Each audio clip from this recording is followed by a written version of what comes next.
Exercise 5.2 question number 6 आइए हम लोग करते हैं।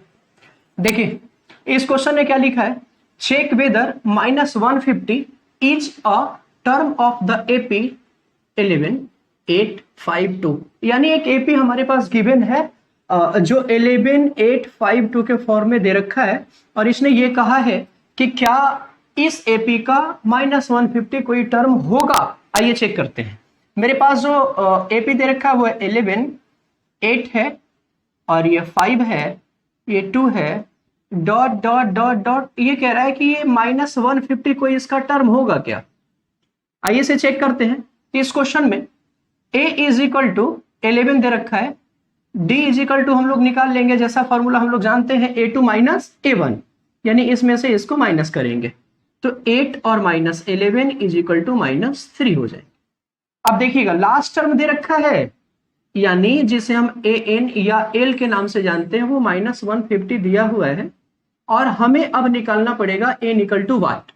अगर n कोई परफेक्ट नंबर, इट मीन्स कहने का मतलब ये है कि 1 2 3 4 20 25 35 40 अगर आ जाता है तो मैं ये समझूंगा कि वो इसका टर्म है, यानी -150 is a term of this AP. अगर n डेसिमल में आ जाता है या n फ्रैक्शन में आता है या n परफेक्ट डिजिट नहीं आता है तो हम लोग कह सकते हैं कि -150 is not a term of 11852 dot dot dot. आइए तो nth टर्म का फॉर्मूला हम लोग लगाएंगे और जहां तक बात है देखिएगा तो n का फॉर्मूला अगर लगाएंगे हम लोग n इज इक्वल टू होता है a प्लस n-1 और इंटू डी। n देखिए मेरा -150 का दे रखा है इज इक्वल टू a है हमारा 11 और प्लस n तो गिवन ही नहीं है, वही तो निकालना है मुझे, n-1 d हो गया -3। आइए इसका सॉल्यूशन करते हैं, नेक्स्ट स्टेप में बढ़ते हैं।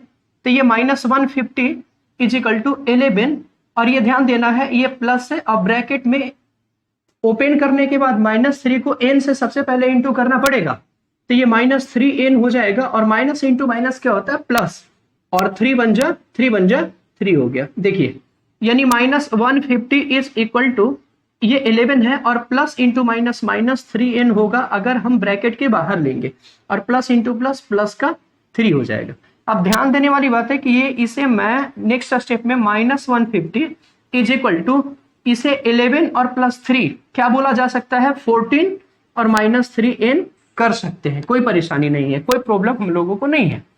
अब नेक्स्ट स्टेप जो होगा ये -150 है, ये जो है +14 है, इस तरफ लेके जाएंगे, ये प्लस का है तो लेफ्ट हैंड साइड में -14 का हो जाएगा। 14 है 40 नहीं है 14 है -3n। अब देखिएगा अब इस दोनों को अगर मैं कैलकुलेट करता हूं तो ये हो जाता है -164 इज इक्वल टू -3n, यानी we can written in the another form -3n is equal to -164। अब बताओ मेरे को माइनस और माइनस कैंसिल हो चुका है, अब क्या बचे हमारे पास 3n इज इक्वल टू 164 है, सॉरी यहाँ पे मैंने 60 लिखा, ये जो है 164 है। चूंकि ये माइनस है ना, मैंने क्या किया LHS RHS की बात हमने सैंबल को नहीं किया, पूरे टर्म को हमने पलट दिया, मतलब RHS को LHS कर दिया।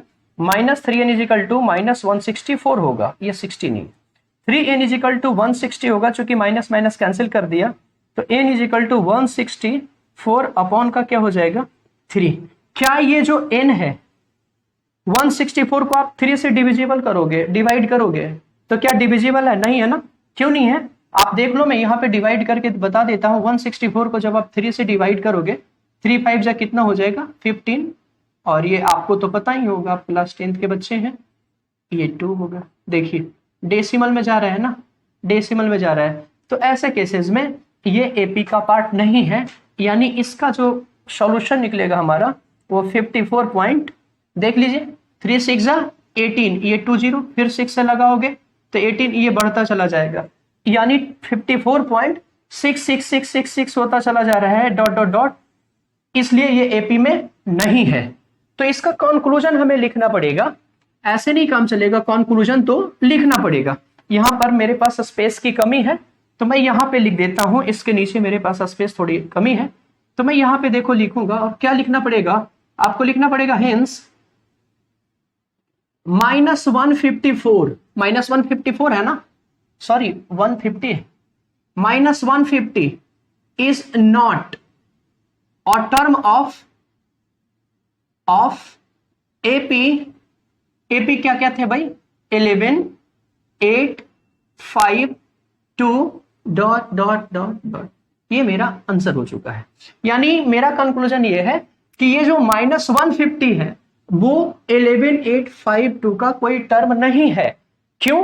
क्योंकि यहां पे देखिए डेसिमल में आ रहा है या फ्रैक्शन में है। अगर ये पूरी तरीके से डिविजिबल हो जाता तो मैं ये कह सकता था कि -150 11852 का कोई टर्म है।